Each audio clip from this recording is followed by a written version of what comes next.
Yeah, you knew it was coming. You're like, a 13th warrior, he's gonna do the wood elves. Yeah, I think the wood elves are a very, very, very easy faction to play. I think they're a lot more fun than many things that others enjoy. So a lot of what we're going to do today is my preferences and my joy that I take from this faction. But again, the theme here is for people to find something that's relatively easy on Legendary, and I think the Wood Elves fit that bill perfectly. So we're going to start out by looking at Drycha. Drycha's start is over here in the Griffin Wood. Now she has some ridiculously simplistic, easy enemies. It's not Ostland. I don't even know who these guys. I can't remember their name. But they're just a minor empire faction. Mordheim is actually controlled by a minor Clan Creepus, I think, Skaven faction, and they are no trouble for your initial starting army. If we go back to where she is.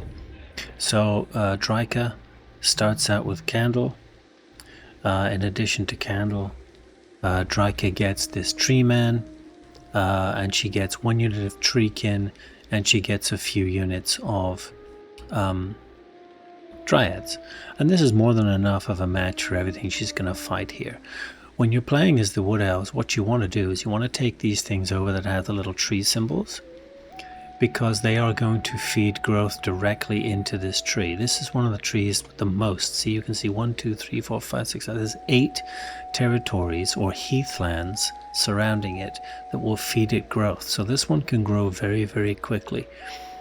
So she has an easy start. You're going to be able to get this thing up to 100 relatively simply. When you get it to 100, you can do this to get the ritual. And when you've done the ritual, you have the ability to build a special building. And as you can see here, enables forest attrition, so anybody who comes in here gets attrition. It's control, immune to vampiric attrition. That's not necessarily the best, but it's just a signal that you've carried forth and taken this to its highest level. You do find, if you look in the victory conditions, maintain control of these 5 provinces. Her victory conditions involve taking out Athel Lauren. So this one has not progressed that far yet. It says short victory achieved, even though I don't have these under control. I probably did and they got taken from me. No, I don't have it checked off, so this one hasn't been finished yet. Wonder why that is. Oh, looks like I'm about to. Looks like I've put some army in here. Oh yeah, this army is going to take that out in short order. So, what is it about Drycha? Let's go back and find her. She's on an expedition right now, taking out another tree, apparently. Here she is. So what is it about Drycha? Drycha is a spellcaster, primarily shadow magic. You can see here, she can pick up Pit of Shades. She does have a unique ability to summon 3 Dryad units, and as she progresses through her skills, she can summon them further away, and they don't deteriorate. This guy here, Rouse to Wrath ability gains an additional charge and infinite range, so allows her to summon a unit of malevolent Dryads. Her units are malevolent, which means they're purple tinged instead of green, and they often have frenzy. Here we can see that she can summon Dryads that don't deteriorate, so they're permanent. She gets a charge bonus for her units. Then this one here, weapon strength and charge bonus, and then this one here, the ability to unlock the Branch Wraith hero. Her Branch Wraiths are different from other people's Branch Wraiths. We'll take a look at those in a minute. Shifting Woods, I didn't get that one. I didn't get Indoctrinator because I don't really use that spell. Drycha's penalty is that she gets glamored elf units. So if we go in here, where's the faction ability? So upkeep was more for the elf units. The glamored that reduces their abilities. I think it shortens their range and their missile damage, and makes them expendable. But she also has cheaper upkeep for tree spirits, and bad relations with the Wood Elves. The whole purpose of this is she's going to go back to Athelhorn and exact her revenge. She and all her fellows have this guy here, recruiting wild spirits. It's like the Vampire Lord's ability to raise dead, and it's all dependent on what's local. Most of these are fast-moving, hard-hitting units. There's no line infantry here. This is all about attacking out of the woods. My favorites are the Manticores and the cheap Dryads that you can get. She also, and all the other Wood Elves, she comes with her own set of offices. This one here, Stalk for Treekin. This is the best one at the beginning because it increases replenishment rate and upkeep for Dryads. So you put somebody in the bitter bark spot, you have him carry the Dryads. It saves you a lot of money at the beginning, and it replenishes them after a fight. So it can be very forgiving if you're having trouble. This is primarily a melee faction, not a ranged faction. The Forgotten one here, upkeep and melee defense for tree men, so that's much better later on. And then this one here, he boosts the forest spirits that you can recruit. You can see here that I have picked up Durthu. Durthu is relatively easy to confederate, the others not so much. But perhaps the greatest strength of Drycha is this fella here, Coadil. You can get Coadil after a relatively early, pretty simple quest battle. And Coadil himself is just phenomenal spellcaster. He should be in here somewhere. He is a Mortis engine, I think. Yeah, here it is. So Murder of Spites, he comes with Murder of Spites, which is the Wood Elves Mortis engine. It's only 4 to 8. It's not like Morgur's. Morgur's is like 10 times that. But it is a potent skill that can be used to whittle away enemy infantry. He comes with Flock of Doom. So you can see he's got Flock of Doom down to 4. That's excellent.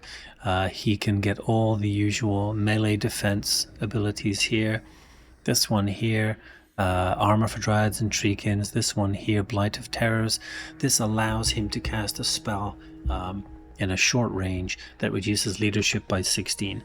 So if you combine a couple of Blight of Terrors with the... Let's see if he's got one here.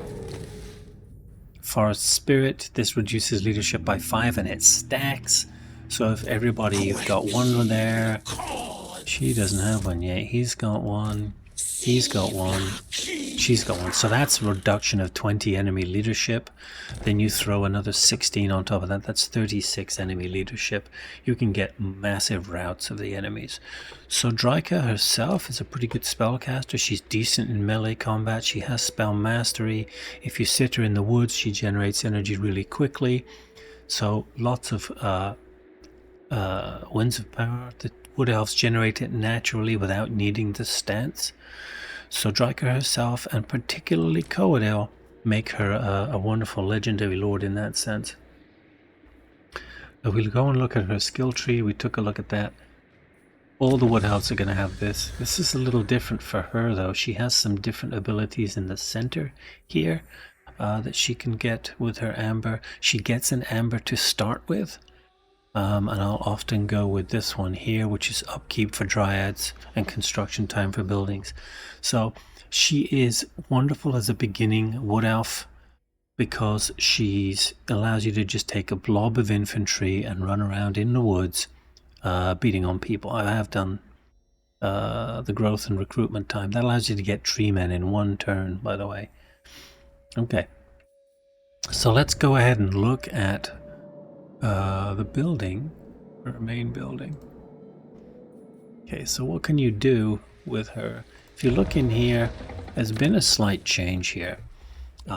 Tree men are now universally recruited at level 4 for Wood Elves. It used to be level 5 for all the other Wood Elf factions, and level 3 I believe it was for Drycha, which made it absolutely stupid. So you get to level 3, and then with that 1 amber you're recruiting 1 turn tree men.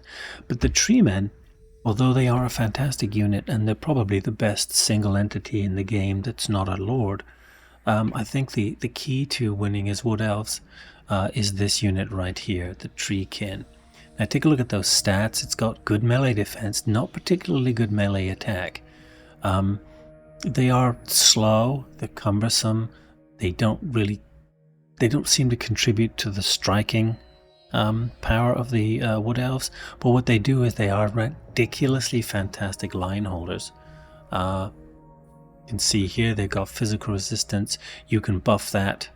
They come with Siege Attacker, they're immune to psych. All this stuff is pretty standard. They have Frenzy because they're malevolent.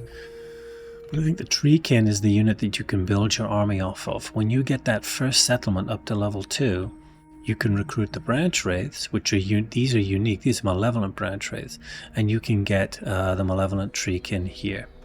You are not going to be recruiting all the Elven units. You can see that. I mean, are they missing? Yeah, they're missing all the top tier cavalry, and that's the price you pay for playing as Drycha, but she overcomes it with all the other ones. So let's see if we can find, I don't know if anybody's got both kinds of... Glory to the Hunter God! So what kind is this guy? That's a malevolent Treekin. Okay, malevolent Branch Wraith. So you get a singular spell line, rather than the other Branch Wraiths, which have dedicated exactly the same each time. The malevolent ones, they have different abilities in here. So melee attack and leadership in forest battles, and then regen here. If you take a look at this, this is also life. Do we have one that's not life? Tend to take the life ones for the healing. That's just here's a regular Branch Wraith, and you can see here he's got that mixture of spells that the traditional Branch Wraiths get, and then just Shield of Isha and Flurry of Bows. Yeah, looks like all I did was get life ones. Here's a beast one. So he gets Nettles of Malice, which is melee attack, and he gets Predator's Instinct, which is for wounding. So the three types of malevolent Branch Wraith are different. You can tailor your campaign better when you're using Drycha than you are using the other factions. So I think she benefits greatly, and so does Durthu, as we're going to see from the inclusion of those Treekin. So if we take a look at Durthu, here's Durthu here. Durthu starts in Athelloren, but Durthu has an interesting start, just like Orion does, in that he doesn't have access to a rebirth tree.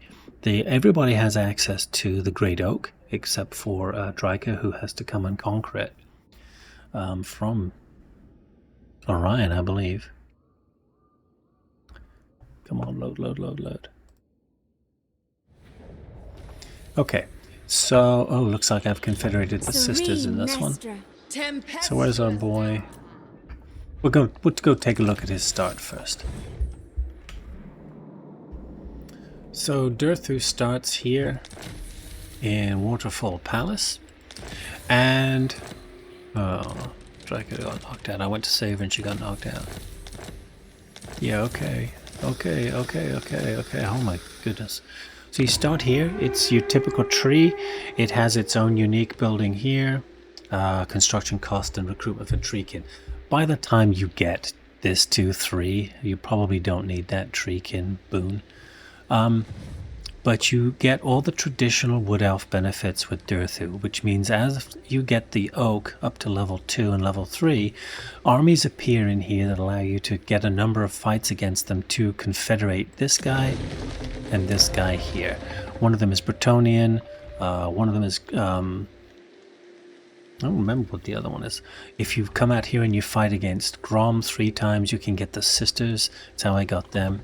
So you can pretty easily get all these guys. And then just by trashing settlements, you can get the King's Glade. So you can see that by turn 52, I've confederated everybody but Drycha. Now, you don't get Coadil as Durthu. You get Ariel. But to get Ariel, you have to complete a Ritual of Rebirth. This one takes forever because you've got to get it up to 400. So the difficulty with getting Ariel as Durthu is you have to go and find a traditional forest. The easiest one is probably this one, and get it up to 100. and then you can confederate Ariel. Ariel is a really amazing spellcaster. She can do devastating amounts of damage. She can do great healing, but you don't really need her. As you can see, we've got our easy victory condition. Take out the Bear Legion. That happened to him. I played this one using the Proving Grounds update, and he got wiped out on his own. So what makes Durthu different from Drycha? He's not really that different. He's very much similar. I've got an army of Treekin here. I've got one of each of the heroes. These are regular branch wraiths. He can get spell singers. He himself comes with a pretty decent spell line. This gives his Lamentation of Despairs, which is a reusable, a never-ending ranged weapon. He gets multiple uses of that one here. This one, physical resistance to winds and magic, really good. This one here, armor for Dryads and Treekin, and fire resistance, which you do need eventually because people will come with flaming attacks. And then this one here, vigor loss and leadership. This one I'm probably going to get next. It allows you to inflict attrition on enemy armies or anybody's armies in any region that you walk into, which is really nice. Other than that, everything else in his skill tree is pretty normal. He only gets one quest item. It's the Sword of Death. It does get 2 uses of an area of effect weapon, stripping armor, and doing pretty massive damage. But again, his ability to be an easy campaign is predicated on the fact that he can just take Treekin early on. He gets that same build order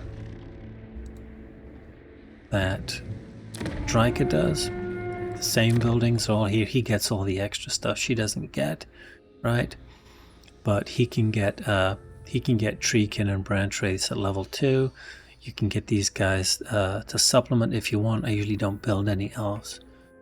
But basically, anytime you fight in the woods, your spellcasters will generate winds of magic. You will get combat benefits for fighting in the woods that come from your heroes. The forest is whispering. These guys are just all on their way to start generating research. So if we find way over here, if we look at the heroes that the Wood Elves have. My powers are yours. Are your powers mine? So you can see here, you can get Call of the Woods, which is melee attack. And you can get Howl of the Forest, which is melee attack 8.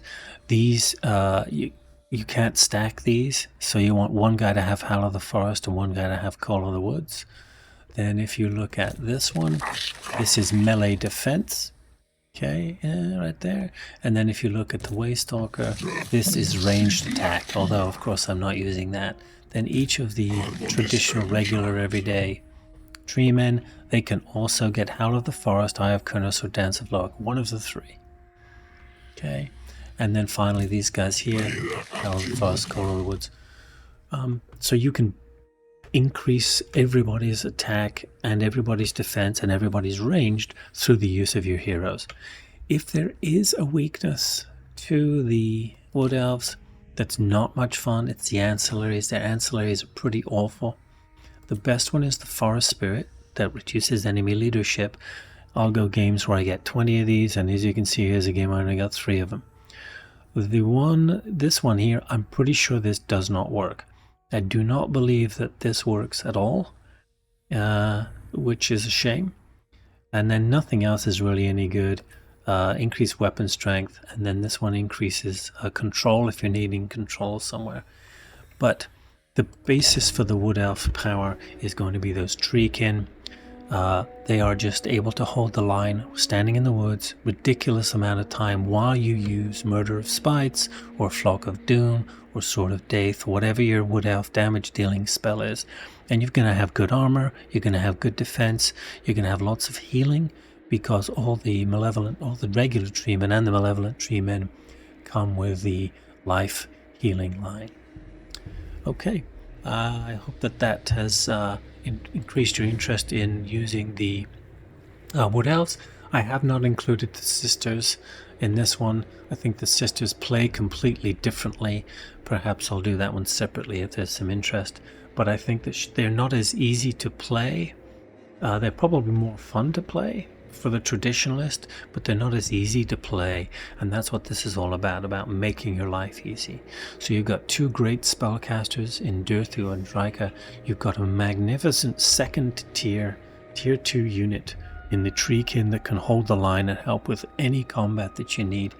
And then you've got the unique ability that your tree is going to be quite defensible, and although your economy, these settlements here are easy to take, you just sit in one of these and generate your money and your powerful units, and the enemy will come to you if you need them to.